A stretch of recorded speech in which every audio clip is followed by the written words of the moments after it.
Nous retrouvons nos experts pour la suite de votre émission Regard croisé. Nous sommes toujours avec Sana, VUL, Komlan Sadio, Etu, Eric Johnson et Miss Saka Meri. Avant de parler du Burkina Faso et de ses recherches qui continuent pour trouver la cinquantaine de femmes enlevées à Arbinda au nord du pays, nous restons un peu à Malabo, en Guinée équatoriale, pour parler un peu de l'opposant Julio Obama, qui est décédé en prison. Alors, Doyen, vous voulez ajouter quelque chose avant ma question? C'est juste dire que aujourd'hui, le pouvoir bissau-guinéen est accablé de tous les côtés.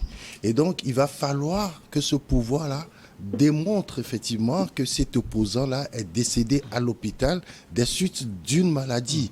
Nous ne condamnons pas tout de suite le pouvoir, mais nous disons que tout porte à croire qu'il est responsable du décès de cet opposant. Ce qui est évident, c'est que quand vous subissez autant de torture morale, physique, etc., vous savez, quand vous allez en prison, et que vous en sortez véritablement, il faut aller se soigner psychologiquement. Et donc, la prison n'est pas un lieu même à souhaiter à son pire ennemi. Et donc, quand vous y allez, vous perdez beaucoup de choses. On peut mettre également ce décès sous ce coup. Mais il faut que cela soit démontré par le pouvoir bissau-guinéen. Peut-être ouvrir la prison, ouvrir l'hôpital où il est décédé et faire une autopsie en bonne et due forme par une enquête indépendante, et tout le monde comprendra quand même les sources de ce décès. Alors, Miss Mary? J'ai un autre regard aussi. Je veux dire que, quoi qu'on puisse dire, l'Afrique a besoin d'être reconstruite d'une certaine manière. Et Julio Obama qui est parti, moi je dis que c'est une richesse qui est partie, c'est quelque chose de potable qui est parti. Donc il faut que désormais, en fait, nos différents dirigeants, s'il a eu un parti opposant, c'est parce qu'il avait une façon de penser qui n'était pas... voir les choses, qui était peut-être aux antipodes du pouvoir en place. Et donc ce qu'ils peuvent faire, c'est s'asseoir ensemble, en fait, pour échanger. Et comme ça, ces idées qui sont pareilles, positives, pourront servir bien évidemment à développer nos différents continents plutôt que de s'entretuer. Moi, c'est ce que j'aimerais noter comme message. C'est la crainte d'une mort pareille qui fait que ces opposants-là sont à l'extérieur pour la majorité en Portugal, parce que vous ne pouvez pas tenir. Lorsque vous émettez des idées qui sont contraires au courant du pouvoir, non, vous ne pouvez pas tenir. C'est ce qui est dommage. Je suis d'accord avec vous quand vous parlez de l'Afrique, qu'on doit reconstruire l'Afrique, oui. Mais est-ce que nos dirigeants, qui très sincèrement ne pensent qu'au pouvoir, ils ne pensent qu'à rester au pouvoir, ils tiennent au pouvoir et ils oublient tout ce qui peut améliorer la gestion de nos pays. Les présidents qui tiennent au pouvoir, on a par exemple Théodoro Obiang-Nguema qui est réélu, Sana, VUL. Alors ce qu'a dit Miss Mary manque cruellement en Guinée. Moi, je aimerais aussi qu'on fasse aussi la part des choses. Je suis tout à fait d'accord qu'on prône la démocratie, qu'on prône les droits humains, qu'on prône la pluralité d'opinions en ce qui concerne la gestion de la chose publique. Mais de grâce, moi, j'aimerais qu'on évite que l'on suppose qu'un opposant n'est pas susceptible de faire un coup d'État, de tenter de faire un coup d'État, et qu'on suppose à l'avance que quelqu'un qui est décédé est forcément mort à cause de ses bourreaux. C'est pourquoi il faut une enquête pour situer les responsabilités. En attendant cela, moi, je m'interdis de faire des suppositions. Allez, on file à Ouagadougou, au Burkina Faso. Une cinquantaine de femmes ont été enlevées entre jeudi 12 janvier et vendredi 13 janvier à Arbinda, dans le nord de ce pays, par des présumés terroristes. Avant de parler de ces recherches qui continue pour trouver la cinquantaine de femmes enlevées. Sana, avec vous, on va voir le modus operandi de ces groupes terroristes aujourd'hui. C'est rare de voir ce mode de fonctionnement au Burkina Faso. Oui, parce que moi je l'analyse sous l'angle des résultats et des efforts que le nouveau responsable du Burkina, l'autorité, qui incarne l'autorité, est en train de mener. Parce que je pense que si les groupes armés terroristes qui sévissent au Burkina semblent changer de stratégie, cela veut dire qu'ils sentent que le rapport de force est en train de s'établir à leur désavantage. Donc c'est d'ailleurs le même mode opératoire que ces groupes armés terroristes, que ce soit Boko Haram, par l'enlèvement de lycéennes, partout ailleurs. Voilà. C'est-à-dire que c'est un mode opératoire qui est très bien connu et qui consiste à kidnapper, enlever des gens pour en faire du chantage, pour demander des contreparties. Ça veut dire d'une manière ou d'une autre que la situation sur le terrain est en train de changer d'une manière ou d'une autre. Maintenant, ceci étant, il faut aussi essayer de voir et observer comment les pays qui ont eu à faire face à ce genre de menaces ont pu la juguler. Je veux parler par exemple de l'Algérie avec la lutte contre AQMI dans les années 90 et puis parler du Nigeria, du Cameroun dans la lutte contre Boko Haram. Lorsque vous prenez par exemple un pays comme l'Algérie qui a eu la guerre d'Algérie entre 1997, dans sa première phase, ils ont adopté une stratégie qui était la stratégie du tout sécuritaire, qui consistait à éliminer militairement les groupes armés terroristes. Cela a abouti à un déchaînement de la violence. C'est-à-dire, plus il y avait de la violence de la part de l'appareil sécuritaire, plus ces groupes armés se sont radicalisés. Maintenant, dans la deuxième phase, à partir de 1997, ils ont commencé par prôner une ouverture. C'est-à-dire, ceci a abouti en 1997 à un accord de cesser le feu avec le groupe, le GIS, le groupe islamique armé, quelque chose, la branche armée du Front islamique du Sahel, si je ne me trompe pas. Donc, et ensuite, cela a abouti en 1999 ou en 2005, plus tard, à un accord, à une affaire de concorde civile, où ces groupes-là ont été démobilisés, où 7000 combattants ont quitté le maquis, ils ont été amnistiés, ils ont été blanchis. Donc, ça veut dire que si un pays comme l'Algérie, qui n'est pas si loin des réalités du Mali, des réalités du Burkina, ont su, vu que le tout sécuritaire ne payait pas, qu'il fallait à un moment donné discuter, avoir et céder un certain nombre sur certains points pour ramener la paix, il faut aussi que le Burkina aussi commence par réfléchir à ça. Vous vous rappelez comment ces choses ont commencé au Burkina Faso, l'avènement de Roch Kaboré, où il a commencé par vouloir faire du populisme en plaisant aux gens, en disant oui, les gens sont venus nous dire que voilà, ils avaient du matériel logistique qu'ils avaient commandé, nous n'allons pas avoir des accords avec les terroristes. Mais ça veut dire que si, au temps de Blaise Compaoré, il y avait une stratégie qui apportait la quiétude au Burkina Faso, il ne faut pas la négliger aujourd'hui. Oui. Des erreurs successives ont été commises. Je crois qu'aujourd'hui, avec beaucoup de recul, il faut s'inspirer des modèles africains qui ont eu à faire face à ces genres de situations. Et vous voyez, je vais parler aussi du Nigeria, du Cameroun avec la lutte contre Boko Haram, où ils sont en train de gagner cette lutte parce que justement, il y a une coalition régionale pour faire face à Boko Haram. Donc autant les solutions sécuritaires, autant le dialogue, autant les solutions régionales pour faire face à la menace terroriste. Alors, Miss Mary, ce qui est étonnant, c'est le mode opératoire aujourd'hui au Burkina Faso. On voit déjà cela au Nigeria, l'enlèvement des femmes qui servent véritablement à autre chose. En tant que femme, ça vous dit quoi? Ça vous fait quoi lorsque vous avez appris cette nouvelle? Déjà, en tant que femme, c'est une nouvelle qui choque. Elle est très choquante parce que nous savons qu'en temps de guerre, la femme est celle qui porte, on va dire, beaucoup plus les retombées. Soit elles sont violées, elles sont battues, ou elles sont incisées, plein de choses en fait qui se passent, on va dire. Et aujourd'hui, ces femmes qui sont enlevées, c'est le moral de toutes les femmes en fait de cette zone-là qui est en train d'être cassée. Et donc, on espère vraiment que l'État du Burkina fera tout pour retrouver ces dames utiliser des moyens de communication, on va dire, assez développés, pourquoi pas des drones dans des zones et tout, pour pouvoir les retrouver. Parce que la femme est celle qui, elle est la source du développement.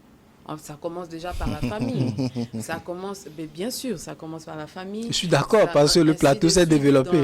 Dans la société, oui, nous sommes celles qui conseillons bien évidemment tous ces hommes politiques. Amen. Voilà, donc, conseillez-moi, s'il vous plaît. Vraiment que les femmes soient retrouvées.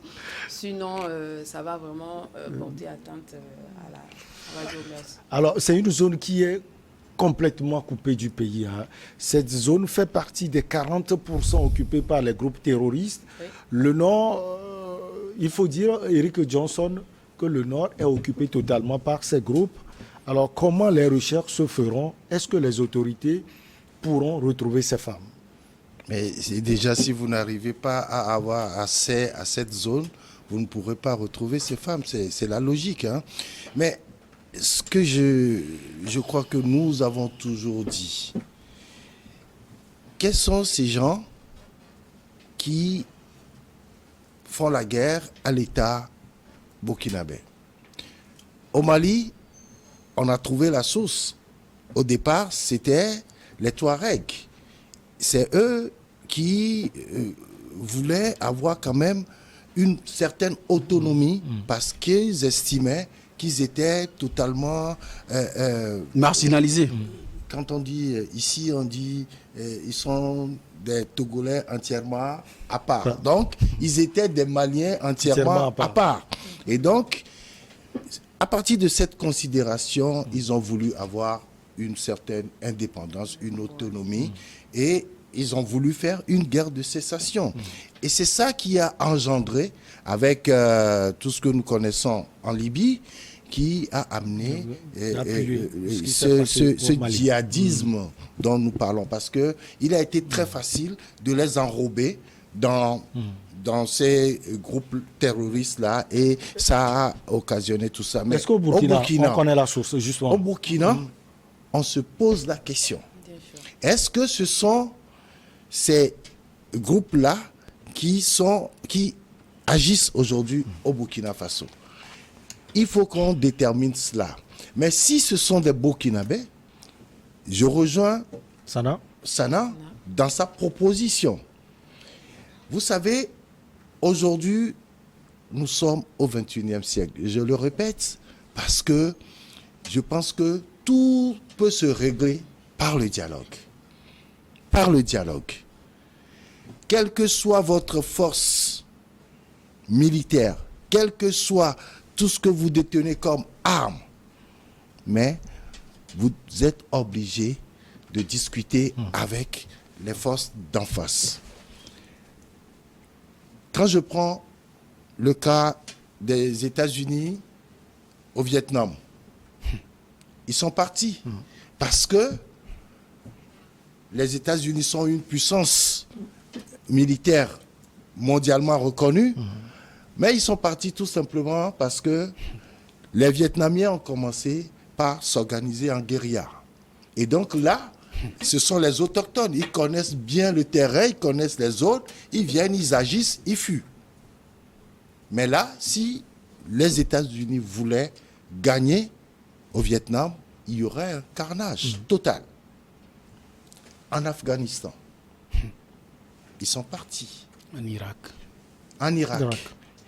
Et quand vous regardez tout ça, en Colombie, l'exemple colombien, vous vous dites que en réalité, il ne suffit pas d'avoir cette force militaire-là, mais plutôt de s'asseoir et de discuter avec les gens pour savoir ce qu'ils veulent. Parce qu'aujourd'hui, aucun peuple n'accepte l'oppression. Aucun peuple. Aussi minime soit-il, personne n'accepte l'oppression. Tout le monde veut quand même une certaine indépendance. Nous voulons agir selon notre volonté. Mais lorsqu'on vient vous dire que voilà la règle, voilà de quelle manière vous serez géré. Désormais, vous n'avez plus droit à la parole. Désormais, vous ne... C'est ça qui crée ce que nous sommes en train de trouver au Sahel. Alors, Pour le cas burkinabé, oui. la question que tu m'as Déjà posée, je ne sais pas par quelle alchimie les Ils passeront forces pour trouver. pour retrouver, parce que 40% du territoire burkinabé, c'est très vaste. Est-ce que ces femmes-là sont encore sur le Burkina. territoire burkinabé ou elles sont déjà envoyées ailleurs? Alors, Sana, il y a également un problème de communication parce qu'un premier groupe de femmes, 41 femmes au total, ont été enlevées jeudi matin alors qu'elles s'étaient rendues en brousse à 4 km de la ville à la quête de feuilles et des fruits comestibles. Ensuite, le lendemain, un second groupe de 15 femmes qui n'étaient pas encore informées ont été également enlevées. Il y a un problème de communication. Même les autorités ont pris du temps pour être informées. Mais parce que vous venez de dire en début d'émission que ce sont des zones vraiment inaccessibles. Et donc le temps que l'information nous revienne, voilà, le constat est là. Mais moi, j'aimerais abonder et développer les points que M. Johnson a soulevés. Il faut comprendre que ces groupes armés terroristes, ils sont d'abord à l'affût de ressources. Et leur zone de prédilection, c'est les zones où plusieurs frontières se joignent. Vous avez par exemple le fleuve Niger, les abords du fleuve Niger, où ils opèrent, la zone des 3 frontières entre le Mali, le Burkina. Vous avez par exemple le nord du Togo, cette zone-là qui les intéresse parce qu'ils savent que ce sont des zones de transit de ressources qu'ils veulent contrôler pour alimenter leur réseau. Donc, naturellement, ce sont leurs endroits de prédilection. Donc, on sait que, c'est-à-dire, s'ils veulent s'installer, prendre possession de ces zones-là, c'est parce qu'ils veulent contrôler les ressources. Maintenant, l'enlèvement de femmes, il faut aussi l'analyser peut-être par une guerre psychologique. Parce que quand il y a ces psychoses, la première chose que les gens font, c'est de se déplacer, de quitter les lieux pour qu'ils viennent s'installer durablement. Et aujourd'hui, avec l'organisation des jeunes, des supplétifs de l'armée burkinabé qu'on appelle les volontaires pour la défense de la patrie, on sait que plus les gens ne seront plus là, plus ils auront le terrain libre pour faire ce qu'ils veulent. Donc peut-être aussi, c'est une guerre psychologique. Rappelez-vous, quand à un moment donné au Togo, ils ont commencé par envoyer des messages à certaines contrées qui vont venir dans 2 semaines, donc des gens de libérer, de quitter le village, sinon ils vont détruire cela. C'est une guerre psychologique aussi qui est en train d'être menée. Donc, à chaque fois que les gens, on sait qu'ils ont kidnappé 50 femmes, ils ont kidnappé tel nombre, si on dit qu'ils arrivent, les gens vont commencer par fuir. C'est l'objectif qu'ils veulent. C'est-à-dire qu'ils veulent semer la crainte, la psychose pour avoir le terrain vide et facile pour opérer. Alors, je voudrais dire ceci très rapidement. Du moral des personnes, comme je le disais, Sana vient de le dire. Enlever ces femmes va apporter un brisement du moral des hommes et même de tous ceux qui seront dans la contrée. Parce que Arbenda est situé au nord du pays. Effectivement, et c'est une zone qu'on sait qui est sous blocus du groupement djihadiste. Qui n'est pas sous le contrôle de l'État. Non, pas du tout. Et il s'est difficilement ravitaillé en vivres. Ça, c'est ce que nous savons. Mais on se pose quand même la question de savoir... Pourquoi d'ailleurs ils sont allés en forêt pour chercher des fruits à manger? Voilà. Est-ce que c'est pour les vivres que vous avez pris ces dames? Ce sont des questions qu'on se pose. Ou c'est pourquoi d'autres? Voilà. Mais pour dire que je suis quand même d'accord avec ce qu'il a dit, c'est un combat psychologique. Alors, ces femmes serviront à quoi? Cette question à vous. Quand on voit tout ce qui s'était passé au Nigeria et ailleurs.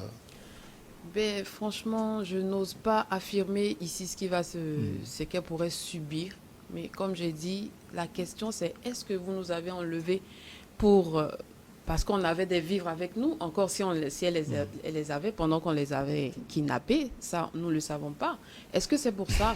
Est-ce que c'est parce que ce sont des hommes de guerre, n'ont pas toujours le temps, excusez-moi de le dire ainsi. Est-ce que c'est pour satisfaire leur libido? On ne sait pas. Mais ça trottine quand même dans notre esprit et on a mal en tant que femme. Eric, quand j'avais fait mon premier développement sur le sujet, je disais qu'il faut discuter avec les gens. Mais il y a une nuance. Par exemple, ce qui se passe au nord Togo, c'est qu'on ne connaît pas ceux qui sont en train de mener cette tuerie sauvage et tout ça. C'est des gens qu'on ne connaît pas.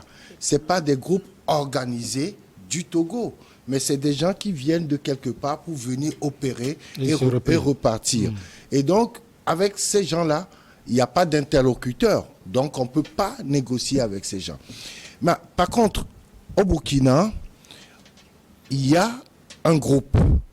Il y a un groupe qui a été reconnu par l'ancien régime. C'est le régime de Compaoré, Blaise Compaoré, avec le général Diendéré, tout ça, qui négociait avec ce groupe-là. Mais ce n'était pas formalisé. Et donc, c'est pour ça, en son temps, il n'y avait pas de comment de dire, passerelle, vous voulez dire? Non, Communication? non du tout. Non du tout. Il n'y avait pas de tuerie de ces groupes-là au Burkina. C'est-à-dire qu'ils étaient bloqués par les négociations qui se faisaient en amont avec le groupe. Vous ne pouvez pas dire des deals? Des deals qu'il y avait. Donc aujourd'hui, ce n'est plus le cas. Toujours est-il qu'au Burkina, il n'y a pas un groupe formel qui revendique les choses, mais c'est des groupes qui se trouvent. Est-ce qu'on peut dire que c'est la suite de ce qui se passe au Mali, par exemple, au Niger? C'est possible. Oui, c'est ce que je voulais dire. Les groupes qui opèrent déjà, non, pas seulement, depuis la Libye. La Libye, oui. Le Mali et puis le Niger. C'est ces groupes-là qui revendiquent maintenant ce qui se passe au Burkina. Donc, formellement, il n'y a pas un groupe avec qui discuter directement sur le territoire burkinabé. Et c'est là où c'est vraiment dommage. Et donc, aujourd'hui, ces femmes-là, on ne sait pas à quoi elles vont servir. Soit on les sait, mais on n'ose pas les nommer aussi. Elle a